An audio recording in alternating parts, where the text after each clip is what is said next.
Bon les gens, c'est Sky, on se retrouve pour une nouvelle vidéo sur un top 5 des astuces que je peux vous conseiller pour augmenter vos chances de gagner un USC Run. Donc je vais essayer d'être upload sur des chaînes communautaires. Donc un grand merci à LCM Upload. Et on commence tout de suite. Ah oui, juste avant, je voulais vous dire désolé pour l'inactivité. Je compte me rattraper, j'avais des examens. De toute façon, je pense vous expliquer ça dans une prochaine vidéo. Donc je vous laisse avec le top 5. Donc en numéro 5, je vous conseille de d'abord favoriser l'armure en jams, à d'abord faire d'abord votre armure que votre épée, car je vous montre un screen.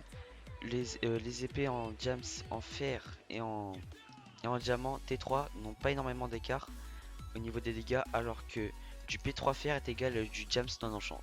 Voilà. Numéro 4, je vous conseille d'essayer de choper un nether, donc si vous en voyez un, ce n'est vraiment pas à négliger, car une force et une speed, ça fait vraiment la différence, ça je peux vous le garantir, car les speed, ça aide à rentrer les combos, et les forces, ça fait énormément de dégâts.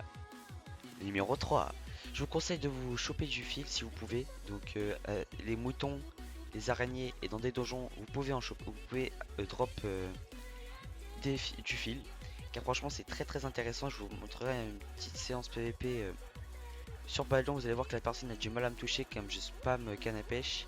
Et je peux aussi repartir en combo. Donc franchement, ce n'est vraiment pas à négliger.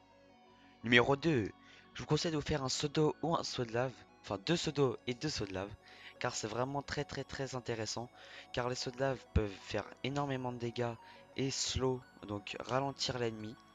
Les seaux d'eau peuvent vous éteindre contre les seaux de lave, les fire ou les arcs flame. Ce qui est vraiment pas négligeable car le feu vous fait énormément de dégâts. Et on arrive au top 1 de ce classement. C'est entre guillemets aussi un peu pour moi ce qui compte le plus, c'est une fire aspect car c'est vraiment cheaté. C'est un truc de ouf comment on fait des dégâts, on oblige la personne à se mettre de l'eau dessus. Enfin, ça fait énormément de dégâts si on arrive à couper l'eau de la personne qui en a plus. Si on lui met un coup et il a beau courir, il prend quand même des dégâts. Donc franchement, la fire, si vous pouvez en avoir une, vous la prenez direct. Après, ce que je vous conseille, et ça j'avais oublié depuis un moment, enfin je sais pas si on a pas 8, c'est toujours pareil, mais normalement les stuff, enfin les épées en jams ont un pourcentage d'enchantement élevé, on va dire, ouais c'est ça. Donc élevé comme le Fire Aspect qui est assez rare, plus élevé, donc vous avez plus de chances d'en avoir que sur une épée en jams. Après, si vous avez sur une épée en jams, tant mieux. Mais essayez de temps en temps, genre vous faites votre T3 en jams. Essayez d'enchanter une épée en fer comme ça, voir si vous avez Fire Aspect et après vous pouvez switch. Donc un petit bonus, essayez de jouer aussi avec les nombres car c'est vraiment très utile pour switch au lieu de jouer avec la molette, essayer de choper sa pomme, on galère, non. La canne à pêche ou les arcs, on peut vite switch et tout, donc franchement ça aussi c'est pas négligé. Essayez d'apprendre à jouer avec les chiffres, donc il y a les serveurs soupe ou les serveurs potions pour s'entraîner avec ça. Voilà, j'en ai fini avec ce top 5. Après, il y a vraiment pas de clés pour vraiment les gagner à coup sûr. Franchement, pour les gagner à coup sûr, il faut vraiment juste être fort au PvP.